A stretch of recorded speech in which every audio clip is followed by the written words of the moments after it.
Nope. Yep. Nope. Yep. Hey, what's going on, everybody? Welcome back to another episode of DFV. I'm Anthony. I am Brad. That is that guy, Brad. And today we are doing a little bit of a anime fairy tale matchup a little bit here. We're doing Belle from 2021 versus Bubble on Netflix from 2022. Dude, I gotta say, man, ever since that 5 centimeters per second episode, you've been stepping up your anime suggestions. You've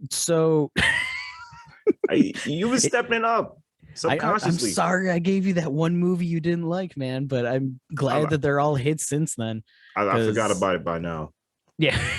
But go ahead.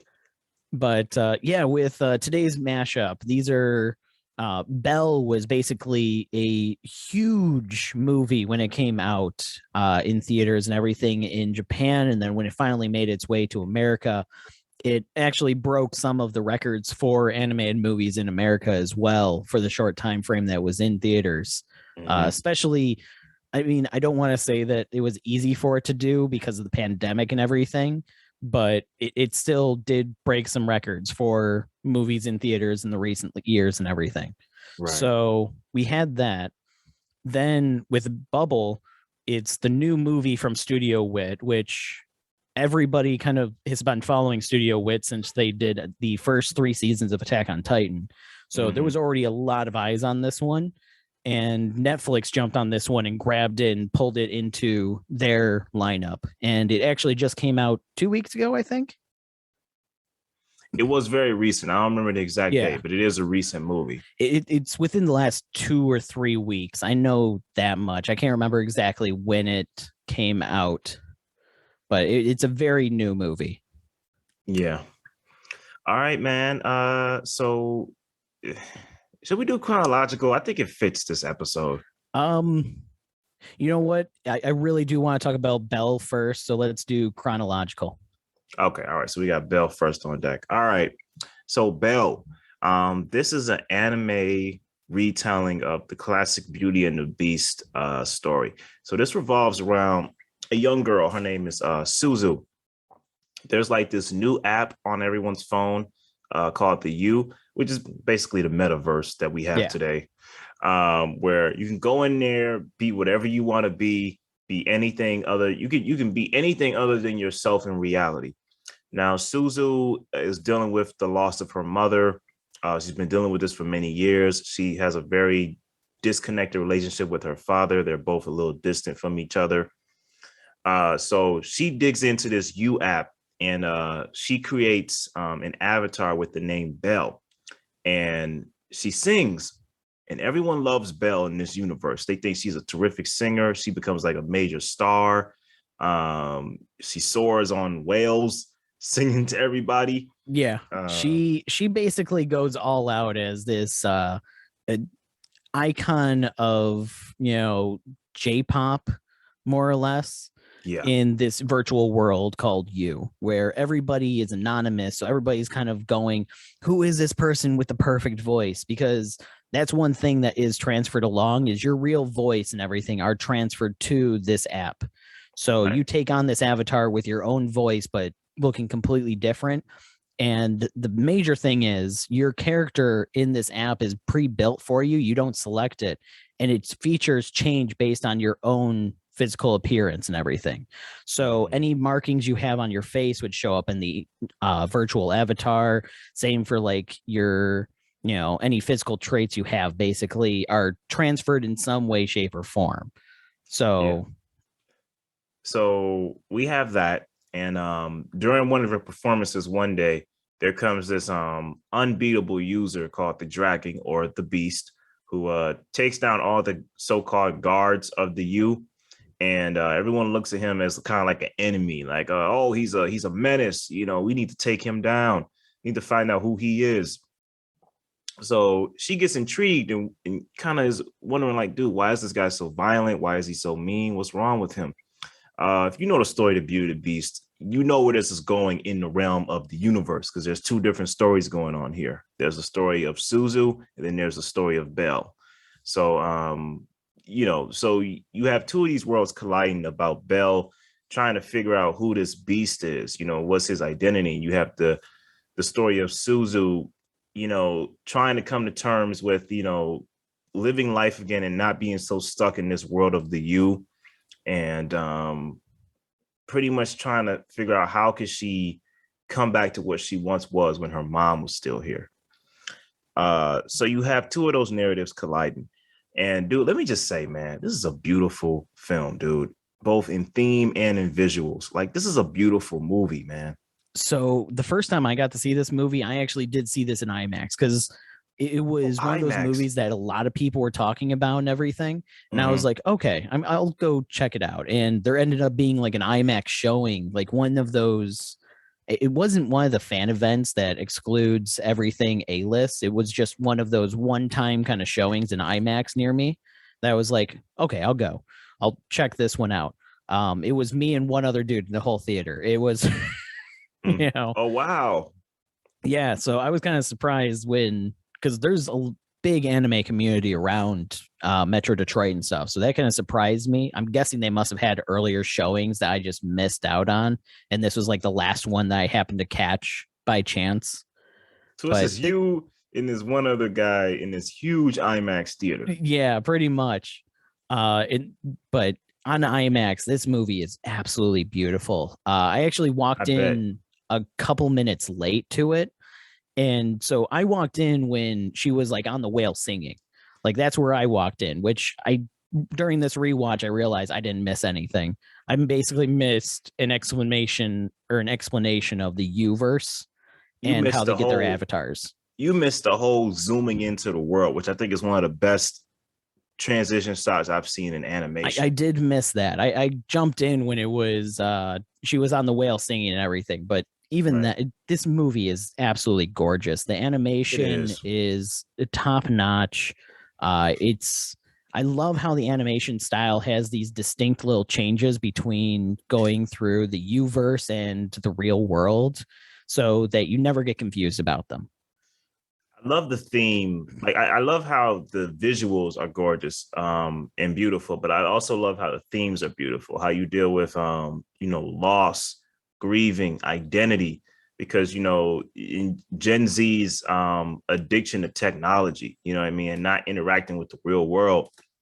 I love how it tackles all of that, and of course, child abuse. It gets really heart-wrenching towards the end too. And I love how it brings it all home. I was gonna say, I thought the music in here was very nice. I'm not really a K-pop, J-pop fan, but the music in here was very good, man. It is catchy. I am extremely happy that it was in a language that I don't understand, because it means that it can't get stuck in my head. Because if I could understand these songs, I guarantee they would be stuck in my head. It doesn't matter that I don't understand the language. I was still humming a lot of them. Oh yeah, I hum the tune of them and everything like that. But the songs they're earworms for sure. And I agree. J-pop and K-pop and stuff, it's not my thing, but these ones I could get behind. But I'm just so glad that I don't speak. I can't sing along with it, because otherwise that would be dangerous. Listen, man, I love how this film tackles young awkwardness, but it does it in the best way. Like I love that scene where who was the popular girl? Ruka. Yeah, Ruka. Oh yeah. She was talking with Suzu, and the guy that's like what was his sport? That was dodgeball, or not surfboarding, or was it skateboarding? Oh, you're talking about the kid that was kayaking. Yeah, kayaking. Okay, yeah. I thought you were talking about the one that was doing like volleyball, I think it was at the beginning. Yeah, like the perfect athlete. Yeah. No, that's her friend. I'm talking about the other guy. Okay, yeah, the one that's like really into kayaking. He started like the kayaking club and everything like that. Right. So I like how he walks in on her and Ruka is like, hey man, I'm rooting for you. And he goes, does that mean you got a crush on me? And I like how they they both kind of go awkward, and he kind of like loses his crap and kind of backs away, and Suzu, by this point, she's kind of like coming more into her own and goes, no, you come back here and you talk to her. She is a fan of you, she does like you, talk to her. So they start connecting. She's like, what kind of music you like? Oh, I like a lot of music. She says, yeah, I like this music by this girl named Belle and you. And then she gets really poofy and awkward, and her face starts puffing. I said that was just a cute moment, dog. Yeah, this movie does good with kind of like the cute little things and the kind of it's high school life. You have the characters that are very realistic in kind of their flanderized ways. We have the over eccentric kid, we have the super popular kid, but they do realistic with them. Her entire personality isn't, ooh, I'm the popular kid. It's just she happens to be very popular at the school. So yeah, I liked her. I liked her friend Hero, who helped her come up with, who basically was like her manager and producer throughout this whole thing in the U. Her friend. Shinobu. No, Shinobu. What? Yeah, Ruka was popular. Shinjari was. No, Hero was her friend, right? Hero Shan. That's what she called her. Yeah. Ruka, I believe, was the popular girl that Yeah. Ruka was a popular kid, and then Shinobu was the kid that she grew up with. That he was the one that always like tried to protect her and everything like that. Yeah, listen, folks, if we messed some names up, forgive us, but we're doing our best here. I promise you that. I love the movie. I love everything. I'm I like how it all came together for the dragon or the beast. Like when she meets up with him and he's like, go away. You don't belong here. And she refuses to leave. I like how at one point he's crouching down. There's like 3 scars on his back. And she goes, like, what just happened? He goes, like, don't worry about it. Just leave. And the scars are appearing as something's happening to him. Yeah. And I love how, how your heart just drains when you find out in the end, it was literally his dad beating on him. Yeah, they were true scars that were appearing on his version in you, because up to that point, a lot of people were using the scars as a way to try and identify who it was. And it was coming down to it was a baseball player. It was a tattoo artist. Right. Or somebody with a lot of tattoos. Yeah. Yeah. And they thought it was them. This is an interesting movie, man. I like how it like comments on kind of like the YouTube-ness of it all, with people doing commentaries on like, who is Beast? Here are like 3 options we have. Like, yeah, I knew he was Beast. I used to date him, and he used to talk about stuff like that. He goes like, you're lying on me. I was never like that. It definitely pushes like the whole, like, even if you're anonymous, if you get big enough, people are going to try and find out who you are, and you're going to lose that anonymity. No matter how much you put behind trying to stay anonymous, somebody's always going to be able to find you. For sure. Yeah, man, I love this movie, man. I love how they connect in the end. I like how she kind of confronts their dad, because he's dealing with a wife that he lost, and he's taking it out on his sons. I like how when she gets up and he goes like, you better walk away. He got his fist balled, but he can't bring himself to hit her. So he kind of just breaks down crying and walks away. Like, I thought that was powerful, man. Like, that's one thing that I gotta kind of disagree on you with. That scene just came off as very contrived to me, where he's like, I'm going to beat you. And then she's like, no. And he's like, yeah, I didn't expect that. I'm going to cry now. Like, this movie's biggest fault to me is the adults don't act in a rational manner. Well, I would disagree. I feel like her father letting her go with the sisterhood of women that looked after her, I like them. So I will say this: her father kind of, he was the most realistic, and he lost his wife. He still has a daughter. He cares for her, but he doesn't know how to connect with her. Right. Especially when she doesn't want to really connect with him. That was realistic. He was a realistic character. The group of women that took her in and everything, I love them. They're absolutely fantastic. But the way that they just kind of go, no, you got to do this on your own. We're going to put you on a train by yourself to like go to this other side of the country and face this person that you still have no information about. It was like, yeah, that wouldn't fly in any reality outside of a movie. That's terrible adulting right there to be like, no, little girl, just go on this train by yourself. You'll be fine. No, get on. Here's your ticket. No, Right. trust me, you're gonna be fine. No, you're gonna meet this stranger that you saw on the internet. No, get on the train. I'm telling you, it's gonna be fine. You know, Right. I got you. Right. I understand that. I completely understand that. And I don't know, man. I excuse that because it's an anime film. Like, I feel like the father not hitting her, it kind of would feel like he was hitting his wife that he misses dearly.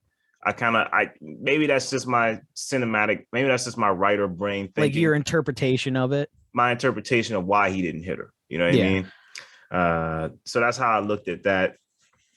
But yeah, I thought that ending was powerful, man. And him saying like, I love you, and them kissing. And I love the relationship with the one kid that his little brother. Well, yeah, I like the little brother too. I like how they are in the world. Like he's like a little like bird or something. Yeah. But you didn't notice him as that at first. Who is Justin? Justin was the guy that ran the whole he had a vigilante group that was trying to hunt beasts. But who was the young boy that was into sports that everybody had a crush on, but he was kind of like a dick. But he protected her. That was Shinobu. That's the guy that I thought you were talking about before. Oh, no, got confused. Yeah, that's Shinobu. Okay, he's the one that's really good at sports and everything. Right. At first, I didn't like Shinobu because I'm like, dude, what is this guy's deal? Like, why is he so like hardened? But we only see him that way when he's around Suzu.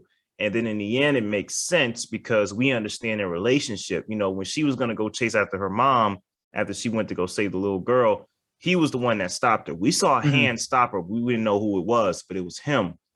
So he's always kind of been her protector.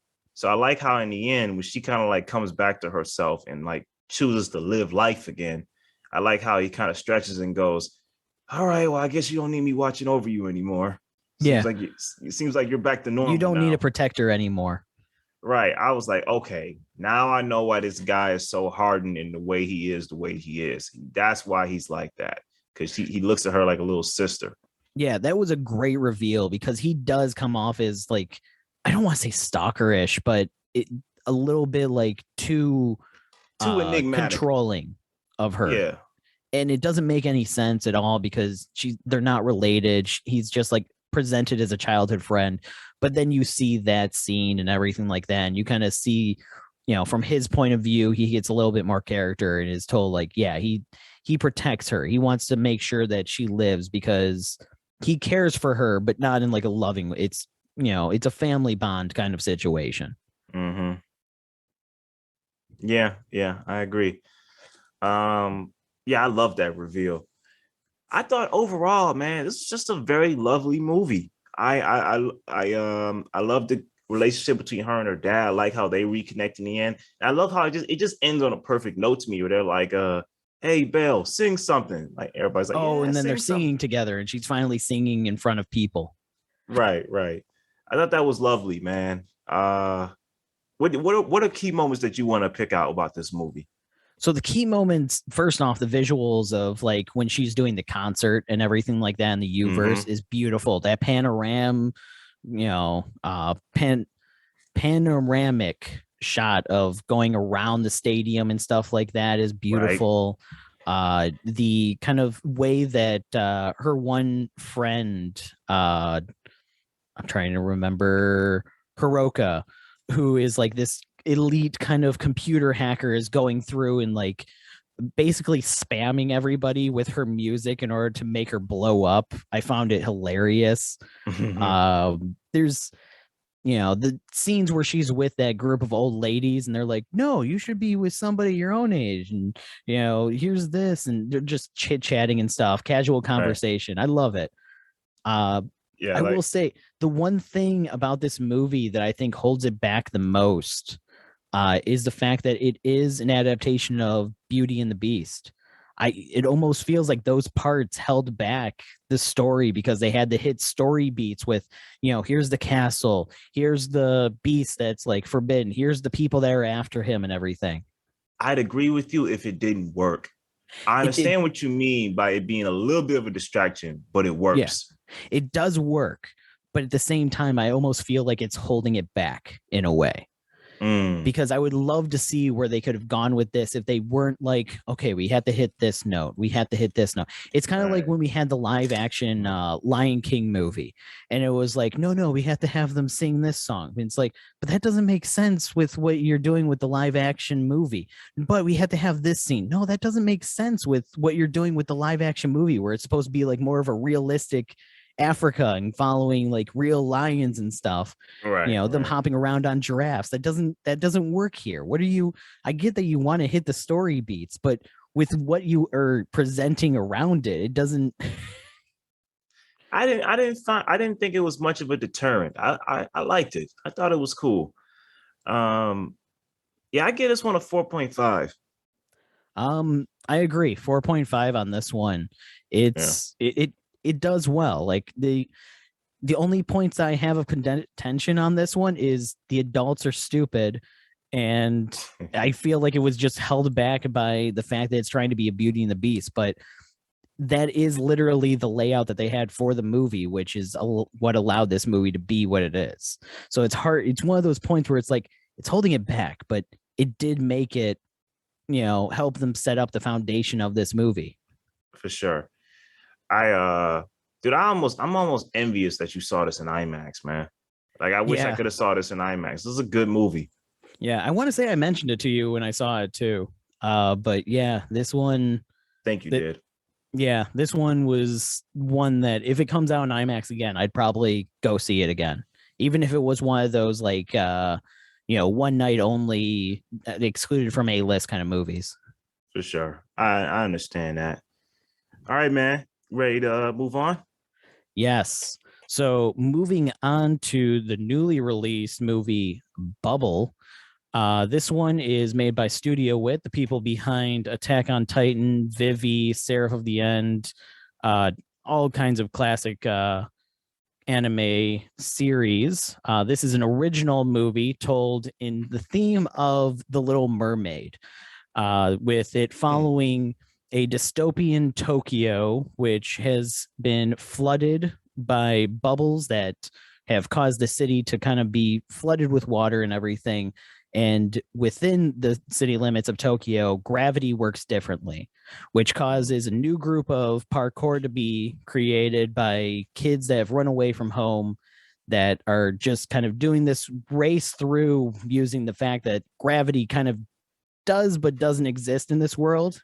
I like how it uses that as an excuse to just put parkour in the anime.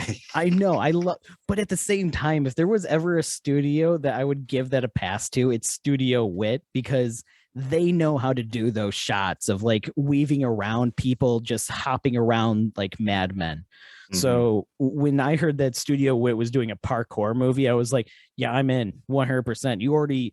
No, there's a plot with this movie. Oh no, I was in for the parkour scenes alone. That's funny.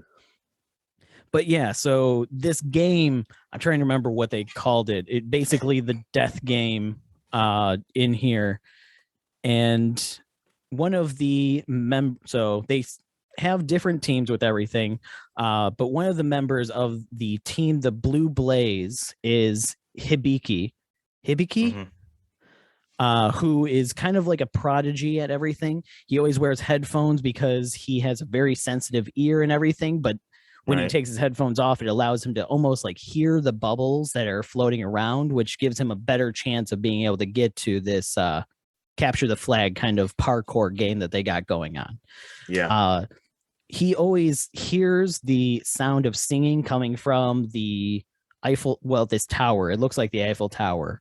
Mhm. in Tokyo that was the center of the explosion that caused everything to be kind of flooded with bubbles. Where he goes there and runs into the girl Yuta, who kind of saves his life after he falls into the water.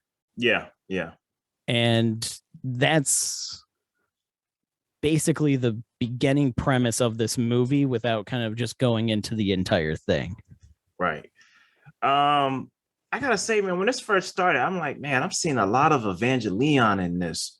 Like, when you look at the landscape of, like, kind of like the destroyed city, the ruin, like the left behind ruins. I'm like, man, I'm seeing a lot of Evangelion in the landscape.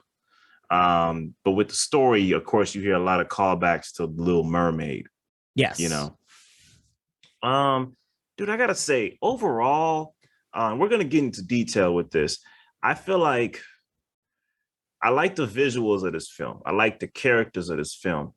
I'm not a big fan of the plot.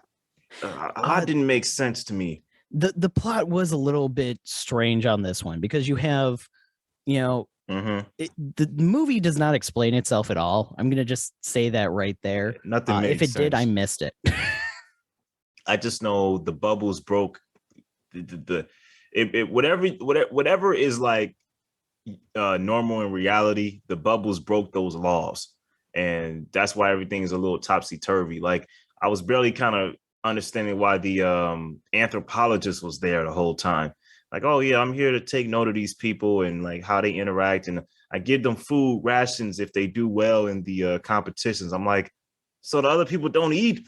What does that mean? Like, they don't kind of eat? like that. It was kind of just going, yeah, we're here to do some science shit, and we'll give these like homeless children some food if they help us find our science shit faster. And I love that. This movie, I will say, the environment and the plot of this movie is not its strong suit at all. Its strong suit is the animation, the characters, and the movement. Because if there's one thing that Studio Wit can do, and I will never, not be enthralled by watching, is them doing people flying around doing crazy shit. And this movie is another example that they can do those angles. You have like the fly around cameras as people are jumping around and doing parkour. You have some interesting elements where there is danger in this world. There can be death, but each team kind of looks out for each other in the same way that, they're a family. They're fighting each other for these food rations, but they do have respect for each other. You have the quirky characters, like the person that's always smelling like the soap, or not the soap, it's a sponge. Right. And that is where this movie shines. The plot itself, subpar. Yeah, like at one point, I'm watching the movie and then I hear like, oh, the anthropologist lady has been kidnapped by one of the rival parkour gangs. We need to save her. I'm like, okay, that kind of came out of nowhere. So this movie came off very much like Air Gear to me, where I don't know if you ever saw that one. Nope. So that one was a series based around people having skates that they basically put motors in so they could skate faster, and it became a racing kind of anime where they would race through and kind of get to the checkpoint first, and it meant going through the city, so they were going off the sides of buildings, they were going through construction zones, all kinds of stuff.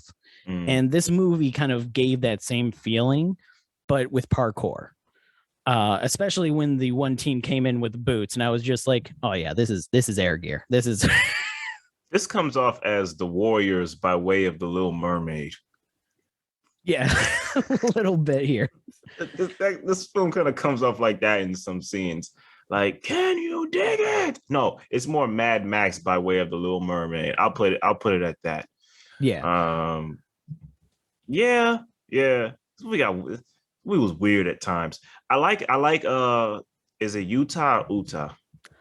Uta, I like Uta as a character. which is song in Japanese.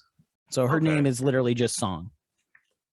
Yeah, I like her. I felt like her interactions with the group was pretty good. I like when she discovers food and she's pretty much just wolfing everything down. Oh yeah. She has like a very cat-like personality when she first comes to the ship.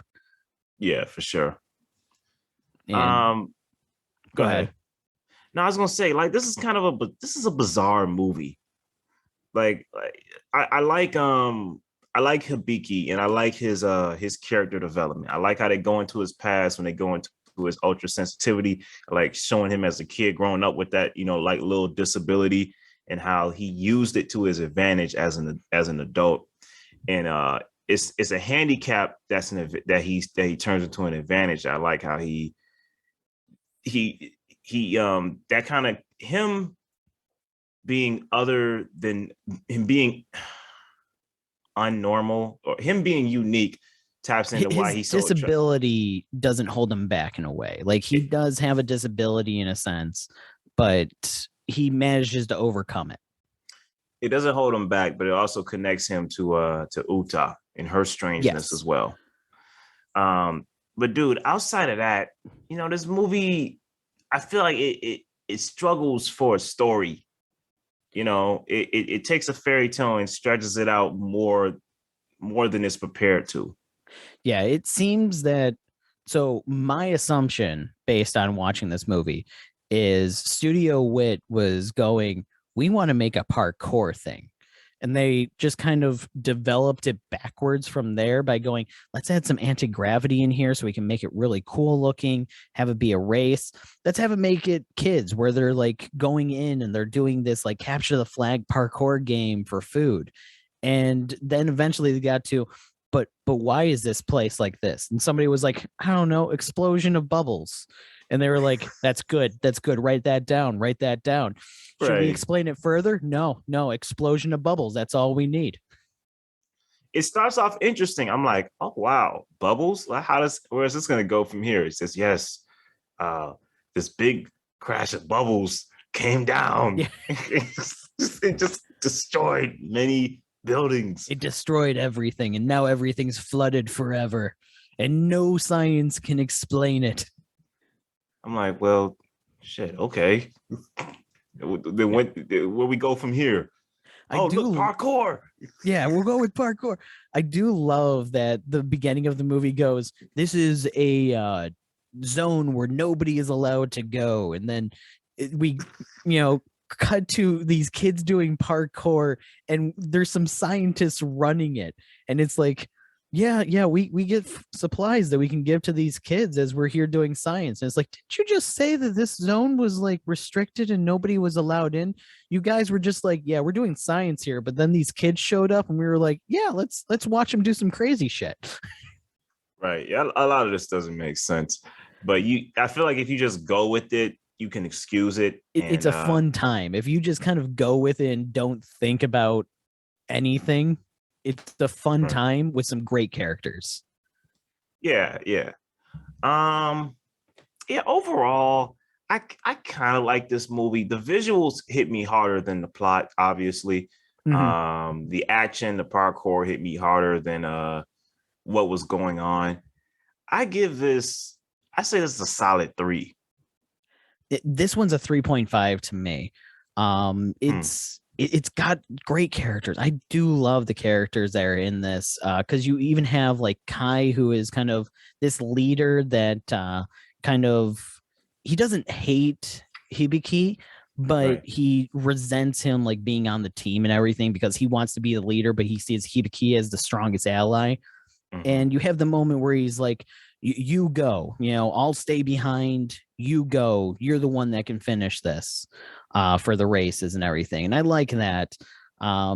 His kind of playfulness with the one scientist is great. I love how you have, the clan that has like the masks on. They've been live streaming this to everybody. So they have sponsors and stuff in this death game that nobody else has. Right. It's a wacky, fun movie as long as you don't pay attention to why anything is the way it is. Right. Like, why does she just disappear in bubbles? But she came in a bubble, so whatever. Yeah, she was a bubble that became a girl when she collided with Hibiki's last breath, and it's like, yeah, okay, movie, I'm still following what's going on here. And then the tower sings back to them, okay, movie, I'm following what's still going on here. And now the tower is mad at them for existing. And I was like, okay, movie, you're starting to lose me here. I don't what is this? Oh, that's when it lost worry. you. That's the moment it lost you. You really stuck in there, huh? I was so amazed by the animation that every time the plot came up, I was like, oh yeah, this movie has a plot. It's not just beautiful, people jumping around like maniacs. There is a reason for this. And then it's like, the reason is that the bubbles appeared. And I'm like, yeah, right on, movie. The reason is the bubbles appeared. Keep jumping around. Just show me more parkour. Just show me more parkour. I'm enjoying this. This is fun. I like this. Make like crisscross. Just keep jumping around. Yeah. I will say, like, when it comes to the plot, there was nothing here for me.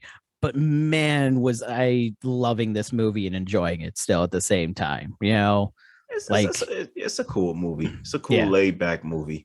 Like sure. If I could, I would possibly give this like a 3.8, but I don't think it gets to that 4, so I had to stick with the 3.5. You could do that if you want. Like, have we never done that before? I think we've done that. I don't think we've always stuck to the 0.5s. The 0.5s or the 0.0s. Okay. I mean, if you want to make that jump, you can. I ain't gonna stop. I'm not saying that. I don't want to start thinking into this anymore on these episodes of, I don't know, man. This is a 3.754. I got you. All right. It stays at a 3.5, but it's a little bit higher than that, but it's not quite a 4 to me. It's, if the plot was there, this could have easily been a 4. Okay. So I think it goes without saying, Belle wins out here. Yeah, Belle wins out on here for being a better overall movie. But if I had to put something on to just kind of turn my brain off and watch, I'd throw Bubble on again in a heartbeat. That it was just a fun movie to watch. I want a hypercut of this movie of just the parkour scenes, and that might be a 5 out of 5 movie. I'll be honest. So this is an anime version of Avatar, pretty much.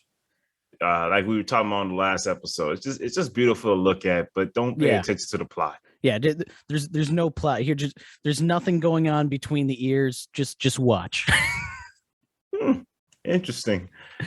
All right. Got any films you watched lately? So aside from these, I'm trying to think if there was anything else that I've kind of watched recently. Mostly been just catching up on TV shows. Barry, Better Call Saul.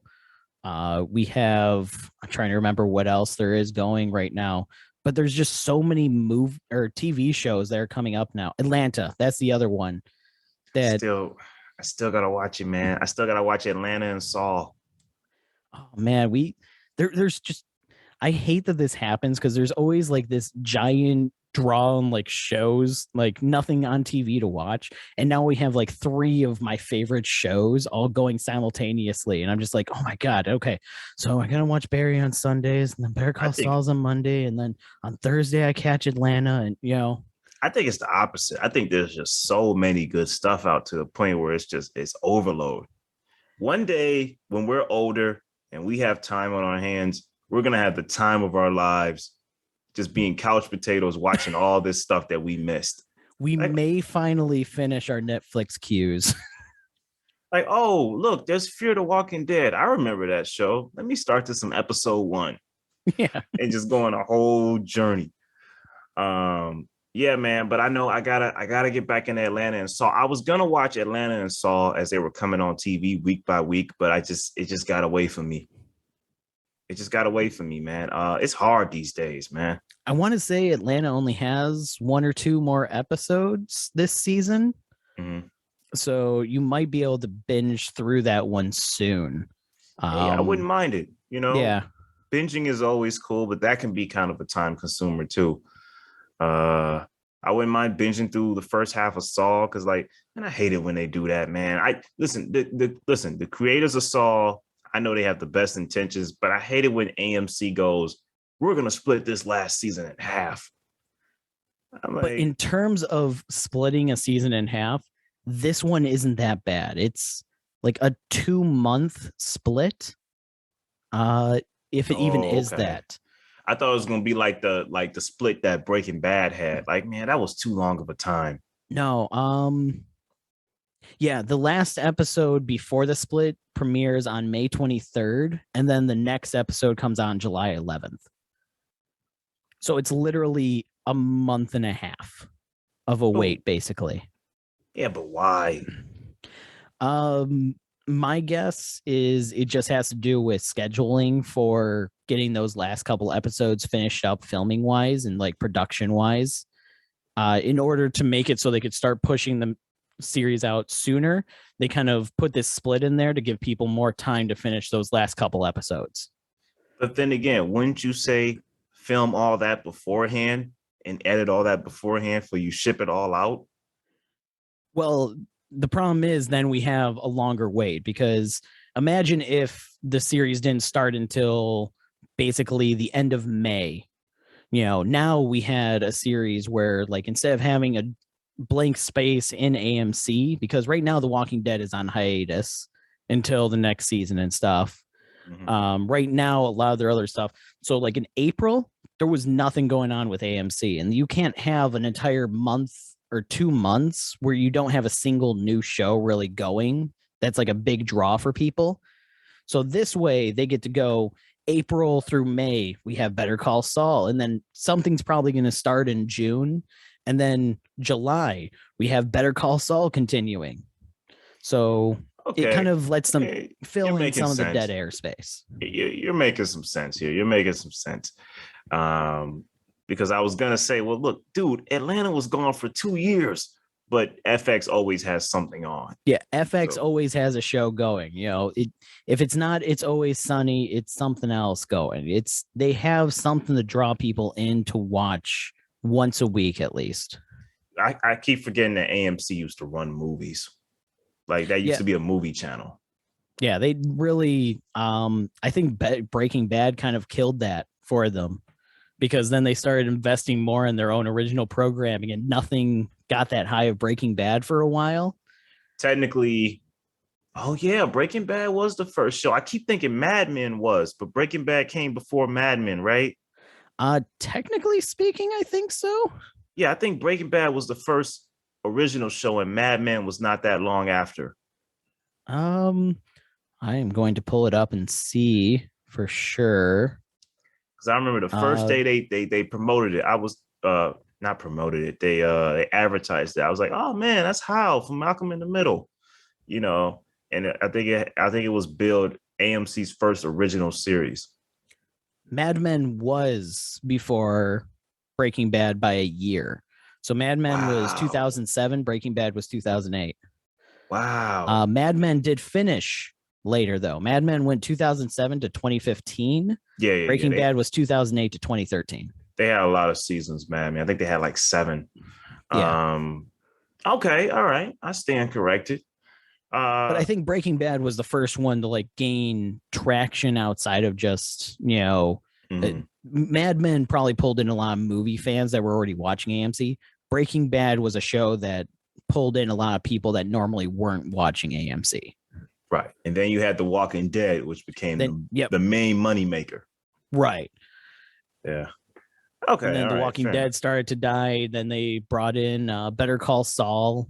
You know, so you know what, man? It's always kind of touchy with the whole spinoff thing. You know, there have been some great ones. There's been Frasier. You know, there's been The Simpsons, technically. what's that? The Tracy Ullman show? Yeah, the Tracy Ullman show. Right. The Simpsons. Dude, I keep I keep forgetting that was a sketch on that show. Yeah, The Simpsons is the most successful spinoff of all time. You know what? It probably is. It honestly probably is. But for every Frasier and Simpsons, you also get like, a Cleveland show, which, by the time it starts to gain its traction, it's too late and it gets canceled. You get some other shows too that don't fall so well. But I love that Better Call Saul is like its own entity. Oh yeah. But not only that, but I honestly, I know that this used to be like a strange opinion, but it's starting to become more of a popular thing of don't say Better it. Call Saul is better than Breaking Bad. Say it. Don't say it. Don't say it, man. It is though. I'm sorry. Listen, I haven't watched the new season yet, but going off what I've seen up into this new season, it's a very great show. I like how it leans more into character than drama. That's a strong suit, whereas Breaking Bad leaned more into drama than character. But I don't know, man. Breaking Bad was just every single episode hit. Saul took me a while. So Saul did have a first couple episodes that were a little bit iffy, but so did Breaking Bad. Saul, I think it pulled some better episodes. I think like there's more. You know what? No, I'm not going to go that far. I'm not going to say there's more memorable moments in Better Call Saul than Breaking Bad. Every episode, in my opinion, this may be the fanboy talking. Almost every episode in Breaking Bad season 1 hits. Almost every episode. And from then on, it's just smooth sailing. Yeah, Breaking Bad season 1, I'm going to have to disagree with you slightly there. Most of it. It's a rough ride, season 1. But season 2 onward, it caught its, train tracks and it just went. There were no brakes on that train. It was just going into wherever it was going. Smooth sailing. But Better Call Saul season 1 was a little iffy too. I was like, I like Bob Odenkirk. I like Saul. Let me see. I like this new Kim Wexler girl they're bringing in. Let me see where this goes. You know what I mean? So yeah, I kind of had Saul took me a minute to dig in. Plus, they brought Mike back, and then Gus later came back. So I said, let me see where this is going. Yeah, the Salamancas. There's a lot more background detail that you can appreciate in Breaking Bad more because you have a better understanding of who these characters were prior to the events of Breaking Bad. You know what I kind of want to see, but I'm okay if they never do it and leave him in mystery. Dude, I think I kind of want a Gus spinoff, man. But I know think there's enough of him in Better Call Saul that we don't need a Gus spinoff. Like, what would they do? Talk about what happened. When my man from Scarface said to him, like, I know what happened in such and such. I don't know if he said Cuba or where he came from in Breaking Bad, the flashback where he was like, I know what you did in Chile, or like I heard about you in Chile. I want to know what happened in Chile. I'm like, show me young Gus Fring in Chile. I don't know. I think we got enough of like his coming up to where he is in Better Call Saul to seeing him as the kingpin in Breaking Bad. Fair enough. We'll see. I think they might give Kim her own show if she stays alive. That's if she stays alive. Right. But House of the Dragon, what you think? Excited? Not excited? I'm kind of listen, man, dude, I loved Game of Thrones, but that final season, I wanted to root for it so much, but it just left a bad taste in my mouth. I'm like, man, I'm in the same. Y'all could have did that. I'm gonna watch it, but right. If there's a good chance that I'm going to forget about it for a bit, and then somebody's gonna go, oh, hey, the season finale of House of the Dragon is on tonight. And I'd be like, oh yeah, that's a show, isn't it? Right. I think I'm gonna check it out, man. But it's like I got so much withdrawal from that last season. I was like, it was shot well. Good action sequences, but man, too short. Everything's so rushed. I'm like, Yeah, it's we'll Yeah. see. At the very least, this one has a different director behind it. It's not the I I can't thought remember what their names are. I thought Miguel Sapochnik, who was like directing this new series, I thought he directed quite a few episodes on Game of Thrones. You mean not the same showrunners? Yeah, not the same showrunners. I mean, it's not the Okay. showrunners that did Game of Thrones in. Again, I wouldn't mind that. I just don't want them to rush that like they did that last season.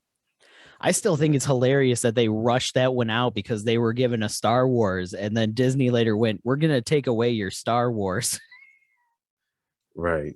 But they are Yeah. coming with a new series, The Three Body Problem on Netflix, which is based off what I hear are some very solid science fiction novels.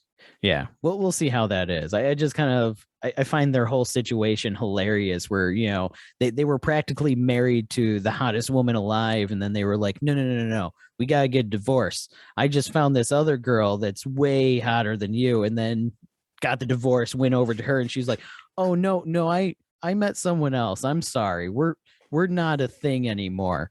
And then just Netflix came up is this girl crawling out of a dumpster and went, I'm still single. And they were like, yeah, okay. And then they left a child behind called Confederate. Right. And then the child is like, I want to get emancipated. And then the child just like never like gets connected to them again and gets like thrown away in the ocean somewhere. You know what I'm saying? Like that was just so bizarre. Yeah, their situation is just it, as that was happening and everything like that. I remember when Game of Thrones ended and all of a sudden everybody was like, yeah, these guys are going to do a Star Wars. Wait, nope, they're not going to do a Star Wars. They got to deal with Netflix that they're saying is better. And it's like, nah, that's nothing you could have gotten was better than a Star Wars. At that time, Star Wars was the peak of being like told you could do a Star Wars was like the thing. Right. Ryan Johnson made it to a different echelon when he got The Last Jedi. That's Right. what happened. But what I was asking was, do you know what happened behind the scenes? Like, do you think that Lucasfilm or whoever's running it now will be like, man, there's going to be so much GOT hate coming to this film. Do we really want to do this with these guys? I'm willing Like, to bet that they saw them as a risk at that point, especially considering this was after the whole Rian Johnson thing with The Last Jedi, and then they were trying to get things back on track with the what was the last one? The Rise of the Skywalker. Rise of the Skywalker. So it was during that time where they were like, we're losing fans. Meanwhile, they were just, you had Dave, running up to them going, I want to make a Star Wars show. And Disney's like, go away, just fine, make your Star Wars show. We're trying to find a way to fix the movie. He's like, I'm going to put Baby Yoda in it. And they're just like, whatever, just go away. We're trying to fix Star Wars. You mean Jon Favreau? Well, Jon Favreau and Dave was a part of that, wasn't he? For Mandalorian? You're saying Dave as if I should know who you're talking about. What's his last name? I'm trying to remember what his last name is. Because I know there's a guy that wrote it that knows so much about Star Wars that he was the best person to take over the show, or he was the best person to be behind the show. Dave Filoni. Okay, I think I heard that name before. Yeah, he basically did Clone Wars, Star Wars Rebels, all the like animated kind of like Star Wars TV shows and stuff. Right, gotcha. So okay, I got you. Yeah, it's like, man, I actually would have been interested to see what that film would have been, dog. Like I hope that they got to the point where they started writing a script and that script leaks, because I want to see what it is that they had planned for their Star Wars trilogy. I want to see what you abandoned GRRM for. I want to see what this is. Yeah, I want to know how far you got into writing your trilogy, because they were given a trilogy at one point, if you remember that. So you don't just go, oh yeah, we're going to hand you a trilogy and then take it away from somebody without there being something in the background going, we don't trust you doing this anymore. Yeah, because, part of me is like, if you could do coulda, woulda, shouldas, like that stupid Confederate plot, if they finish off Game of Thrones with a nice 13 episode order, they stretch out the story well, take Game of Thrones home, same ending, but it has a great build up to the ending. All right, ready to start Star Wars. You think everything just goes smoothly? I have a feeling that it would have gone a lot more smoothly because first off, this would have been after Rise of Skywalker came out, which still was a little bit mixed. It was more on the positive side than The Last Jedi, but it was still mixed around fans. Oh, I thought, well, I guess that was just my personal experience. I thought it was more negative. Oh, it was with general Star Wars fans, it was a more positive thing. With you probably saw more of the movie, critics and everything going, what the hell? They played this way too safe. What was this? Going, that's more negative. I didn't think it was safe. I thought it was like, screw Last Jedi and everything that happened in that. That never happened. We're making our own 2 movies in one movie. Right. We're gonna reverse everything that happened, which I thought was so mixed. But generally with fans, they enjoyed Rise of Skywalker more than The Last Jedi. Did you? No. Okay. I will say that straight up. No. Okay. All right. That movie was on, speed going through its own trilogy of movies in, an hour and a half or whatever. Yeah, that movie was trash to me, man. I really tried to like it too, but I don't know. It didn't hit me as like Last Jedi hit me. There were parts of it I liked, but yeah, it was trying to pick up where Last Jedi left off without mentioning The Last Jedi. For sure. Listen, man, like I said, some spinoffs work, some don't. It all matters like what history says about the movie or whatever you're trying to bring to fruition. But House of the Dragon, I'm gonna check it out. What you think about the newest Lord of the Rings that's coming out? The one from Amazon? Yeah. Was there something new shown for that? Because I missed that then. I think they showed a trailer. I don't know about during Super Bowl, but they did show a longer trailer for it at some point. Okay, I remember the trailer that was there was no CG in it. It was all practical effects of like the lava going through to like mold the ring and everything. Oh no, they show something else beyond that by now. Okay. That was the last thing I saw for it. I'm going to have to look up the new trailer then. I know it's their most expensive show, so we'll see how that goes. Yeah. What was it? The Rings of Power? 250 million is what they paid for it. Yeah, they paid for the rights of it for 250 million. That was just the rights to use the name, more or less. Okay.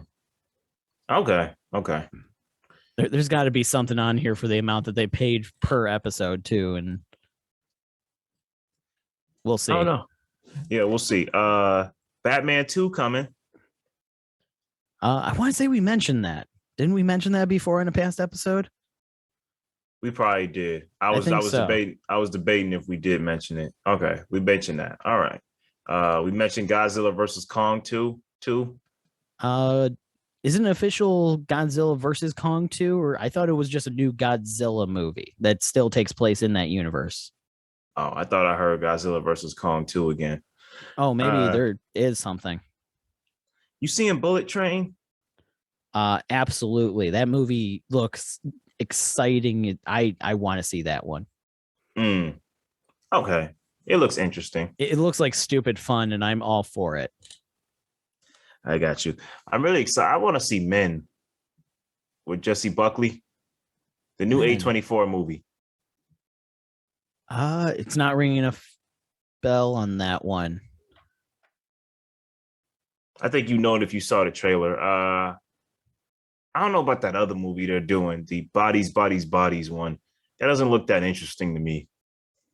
Oh, I know when you're talking. Okay, yeah. I just looked at the poster for it and immediately, I remember that one. That one comes out in like a 2 week, weeks. Doesn't it? Yeah. That's like my man. That's from my man who made Devs, which is, dude, I think that show doesn't get enough love. It doesn't. That's one that was prior brilliant. To you mentioning it to me. I hadn't even heard of it. which I got shocked by. I'm like, Brad doesn't know about devs. Yeah, that one, I absolutely love that one. Yeah, I remember this. I definitely want to see this one. I forgot that was even coming up. Yeah, we're in a weird point where like movies are just kind of popping up, and then I'm going, oh yeah, that's a thing. I need to go see that. I forgot that Black Phone didn't come out with Ethan Hawke, that horror movie. I thought that already came out. Then I found out it got delayed. Well, we also had the extended preview for Top Gun Maverick in front of Doctor Strange, and I was like, oh yeah, that still hasn't come out, hasn't it? I've been every time I go to the movies, I keep getting reminded of Top Gun. Like, remember, Top Gun 2 is coming. Hey, I'm like, remember, it's coming. It's a new one. I swear, it's gonna come out. I'm like, okay, when? Like, you keep pushing the dates. Dude, funniest thing, dog. When we were watching the movie, my wife and I were waiting. It was like, all right, we know the Nicole Kidman thing is gonna come. We know we make movies better. When it didn't come up, we high-fived like, yes, like no Nicole Kidman. You were in a theater and it didn't play. Yes, it did not play. How did you get so lucky? Yeah. In Doctor Strange? Yeah, I had to sit through that bullshit again. Oh wow. Now was it the shortened one where she's just walking into the theater, or she starts No, it was outside? the long one where she starts outside, she walks into the puddle, and then it starts monologuing of, here at AMC, we make movies better because here your heroes on the screen are your heroes in real life. And I just shut up. Just let me watch my movie, please. Just stop. Wow. No, go away, please. You know what's funny, man? The one movie I saw with her in it, The Northman, they didn't show that beforehand. Every other movie they showed her walking into the theater saying, because we need that, all of us. I want to say like almost every movie I've seen, that's come up. You know what? At this point, I wouldn't be surprised if there was a showing that I went to where it didn't come up. But in my head, I still watched it before the movie started. I'm surprised they showed it before Strange. Were you in Dolby? I was in Dolby. I was in Dolby. They did not show Nicole Kidman. I think your movie theater screwed up. They accidentally cut that scene out of the trailers. Oh, wow. They didn't show it for me. They went straight into the Dolby intro and then they went into the movie. Yeah. But all right, man. I think that's a good place to cut it off at. All right, y'all. Remember to like, share, and subscribe. Find us on YouTube, Facebook, Twitter, Instagram. I think we're on Apple Podcasts, Google Podcasts. Where else we at? Spotify, Amazon. Search Double Feature Versus. You'll probably find us. There you go. All right, y'all. Take care.